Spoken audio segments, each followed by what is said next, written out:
Today, we were going to talk about the idea of encore, the more, the unexpected time or conversation or good or experience that continues beyond what we originally expected.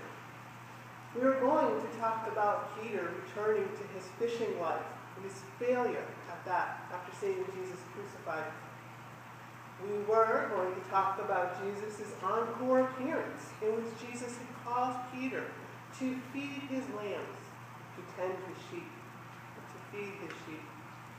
And we were going to talk about the Easter season itself, an encore time of rebirth, renewal, revitalization for us on the earth.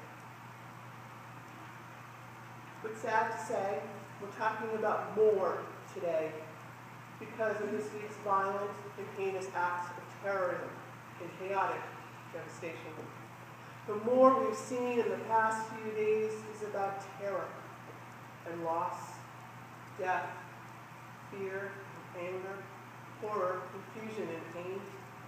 Since Monday afternoon at the finish line of the Boston Marathon, we've lived with these facts and these emotions. The news has been constant because the updates have been constant. Indescribable terror, indelible sorrow have been with us at every moment. The lamenting words of Job have resonated with us. But when I looked for good, evil came. And I waited for light, darkness came. Yet there's been good woven in that evil. There's been light that shone through the darkness. In the midst of the horrors we cannot yet fully understand or emotionally process, we've seen since 2:50 p.m. on Monday, April 15th, an outpouring of compassion, of love, goodness, wisdom, courage, selflessness, bravery, support, and generosity freely given. We have seen that humanity at its worst brings out humanity at its best. In the very minute that brought us the bombings, compassion and hope and help were just as present. Those pictures of devastating, life-altering wounds showed not just the victims and their pains, but the people, marathon spectators, runners, first responders, caring for and tending to them. In those nervous and anxious days that followed on, we were closing the freight of Boston, seeing more death of innocence, more fear and violence, until that collective and communal sigh of relief that the nightmare was over. There was light in that darkness. So it is the words of Isaiah that ring truest for us. The people who walked in darkness have seen a great light. Those who lived in a land of deep darkness, on them light has shined. And yes, there's darkness. Darkness has names.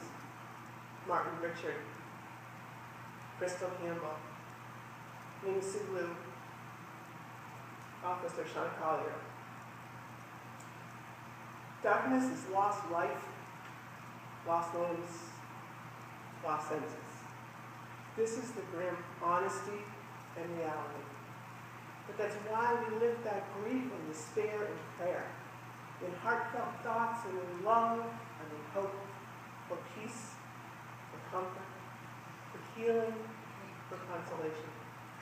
The darkness is part of the reason we can gather here today as a community of faith, seeking solace in one another, seeking to comfort one another, seeking love, seeking hope, seeking peace.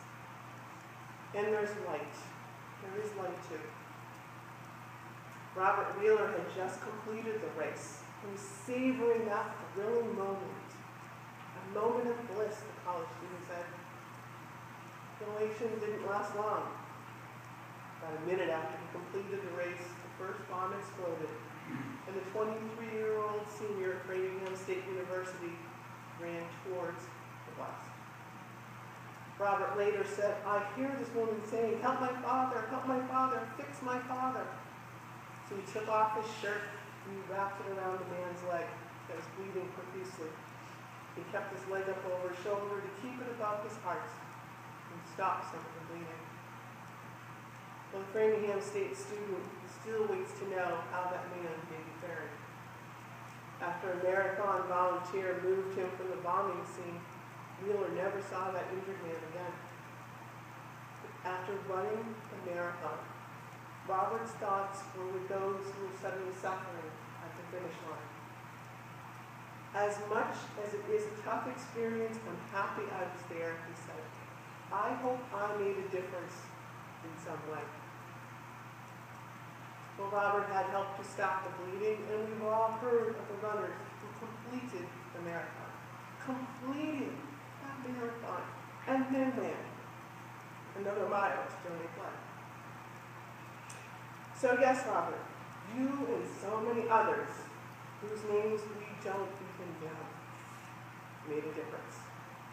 That difference is called peace and hope and love. Carlos Adorando, known as the man in the cowboy hat, jumped the fence in his hands, ran towards the chaos at the finish line, and applied homemade tourniquets on severed limbs. Homeowners gave shelter to those who were separated from their families. The U students used their meal passes to feed runners, and their families were stranded and alone. Restaurants in the area offered free meals and shelters to those caught up in the tragedy, allowing people to pay only if they were able to do so. In Watertown on Friday, a family with young children ran out of milk. A Massachusetts state trooper went to the store and bought 2 gallons for them. The Red Sox and the Bruins took on number 617 for the Boston Strong jerseys. In so many levels, the law enforcement from around the country did all that they could, including that unprecedented closing of a city to keep us safe. They all made a difference. That difference of hope, of peace, of love. You know, the light that shines in the darkness. Seeing that humanity at its worst does bring out humanity at its best. That's what Americans do in time of crisis, the district attorney for Suffolk County said. We come together and help one another. Moments like these, terrible as they are, don't show our weakness. They show our strength. It is as Japanese author Kenji Mizawa so eloquently has said, we must embrace pain and burn it as fuel for the journey.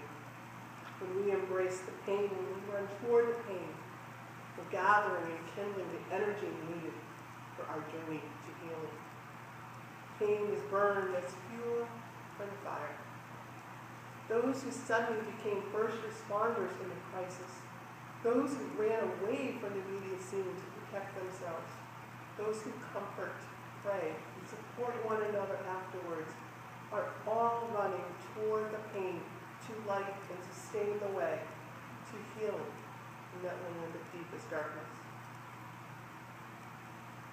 So looking for the good, the compassion, the generosity of spirit is not to mitigate or sugarcoat the loss, the devastation, the pain, but rather it is to not tell only the whole story, but the holy story. And that's what Paul is writing about to the Romans and to us. Love what is genuine and good. Love one another with mutual affection. Rejoice in hope, be patient in suffering, persevere in prayer. Contribute to the needs of saints. Extend hospitality to strangers. Do not be overcome by evil, but overcome evil with good. Many different flags that had lined the road to the Boston Marathon finish line represented the different nationalities and faiths of the runners and the spectators. Whether or not those words of Paul were part of their belief, their practice, their experience, his message is really a part of the golden rule, which has a place in all world religions. Do unto others as you would have done to you. In Judaism, their idea is measure or measure. In Islam, it can be expressed as none of you have faith until you love for your neighbor what you love for yourself.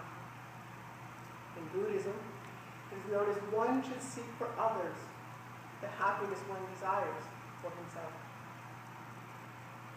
From those running for charities and the spectators cheering them on, we saw immediately over the days that followed that genuine love prevailed over evil, mutual affection triumphed over terror, and prayer prevailed over heinous acts. That's hope, that's peace, that's love, and that's the message and promise of Easter, of the season of resurrection. Darkness and devastation have their place in our world. They have their time of triumph. The triumph that is blinded by the light. New life rises out of the ashes.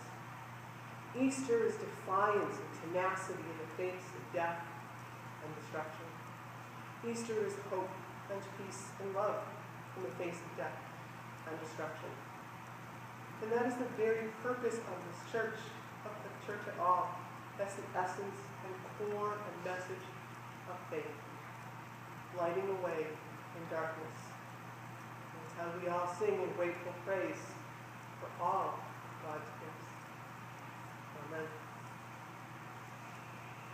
Our last hymn is number 318.